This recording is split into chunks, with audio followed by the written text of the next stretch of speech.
नमो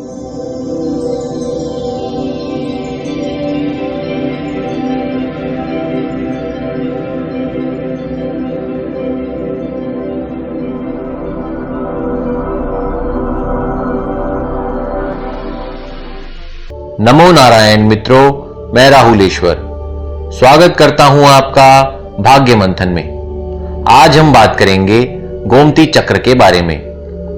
तंत्र शास्त्र से लेकर भारतीय ज्योतिषों में गोमती चक्र बहुत प्रसिद्ध है। यह सामान्यतः गोमती नदी में पाया जाता है। इसकी आकृति पर यदि ध्यान दिया जाए तो यह स्वर्ण सूत्रम गोल्डन रेशियो पर आधारित है। इसकी आकृति को भगवान विष्णु के चक्र से जोड़कर भी देखा जाता है, जिसका अर्थ है सही गति से सदैव गतिमान रहना। सभी गोमती चक्रों पर प्राकृतिक रेखाएं सामान्यतः एक जैसी होती हैं। सर्वप्रथम लियोनार्डो फिबोनाची, जो कि इटालियन अंक शास्त्री थे, उन्होंने इस चक्र को अंकों के साथ जोड़ा और एक बड़े रहस्य को उजागर किया। पूरी सृष्टि इस चक्र के रूप में ही चलती है, चाहे वह हमारी आकाशगंगा हो, ग्रहों का आकाशगंगा में भ्रमण पथ, समुद्र में तूफान, हवाओं का बवंडर, हमारे शरीर का अनुपात, सूरजमुखी फूल का निर्माण अनुपात, हम तक स्वर के पहुंचने की तरंगों का मार्ग या इस जैसा बहुत कुछ, सब इसी आकृति पर आधारित है।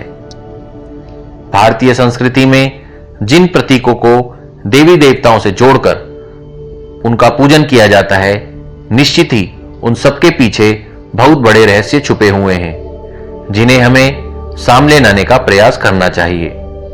शास्त्रों में गृहस्थों के लिए इन्हें कई तरीकों से प्रयोग करना बताया गया है। समस्याओं के आधार पर इन्हें कैसे प्रयोग किया जाता है, आइए जानें। पहला, व्यवसाय में बरकत के लिए 21 गोमती चक्रों को लक्ष्मी गायत्री मंत्र द्वारा 7 दिन तक सिद्ध कीजिए और शुक्रवार के दिन लाल कपड़े में बांधकर धन रखने के स्थान पर रख दें और प्रत्येक शुक्रवार को गोमती चक्रों का पूजन करें। दूसरा, नजर दोष से बचाओ। घर, परिवार और बच्चों पर बार बार नजर लगने की स्थिति में शुक्रवार के दिन 3 गोमती चक्रों को अपने ऊपर से 7 बार उसार लें और इन गोमती चक्रों को किसी निर्जन स्थान पर रखाएं।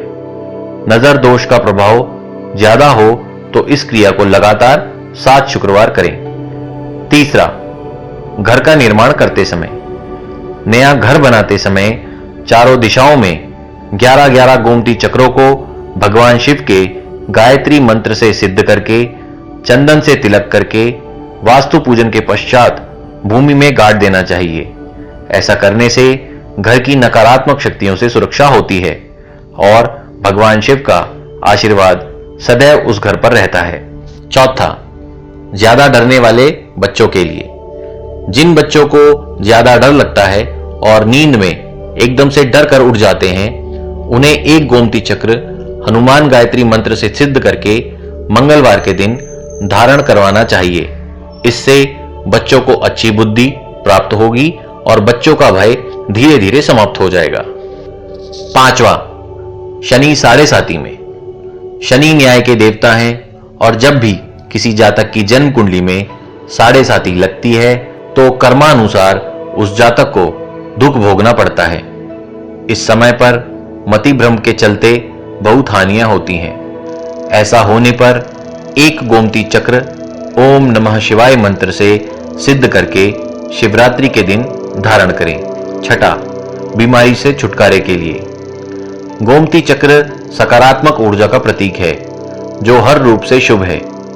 बुरे विचारों और पंचतत्व जनित विकारों से शरीर कमजोर और बीमार हो जाता है। इन बीमारियों को शांत करने और शरीर में रक्त के प्रवाह को सुचारू रूप से चलाने के लिए मंगल ग्रह के वैदिक मंत्र से गोमती चक्र को सिद्ध करके धारण करने से शरीर में सकारात्मक ऊर्जा का प्रभाव बढ़ता है और शरीर रोग मुक्त होता है। सातवां, नौकरी के क्षेत्र में, जो लोग अपने कार्य स्थान से परेशान रहते हैं और जिन लोगों की नौकरी नहीं लग रही होती, उन्हें गोमती चक्र पर अष्टगंध से तिलक करके शुक्ल पक्षीय सोमवार को शिवलिंग पर जलाभिषेक के पश्चात गोमती चक्र चढ़ाना चाहिए। इससे आपकी मनोकामना पूर्ण होगी। 8वां, परिवार में सुख शांति बनाने के लिए। परिवार में सुख शांति बनाने के लिए 7 गोमती चक्र हल्दी में डालकर लाल रंग के कपड़े में लपेटकर घर के मंदिर में शुक्रवार के दिन रखने चाहिए। ऐसा करने से परिवार में सुख शांति बनी रहती है। 9वां, धन धान्य में वृद्धि के लिए।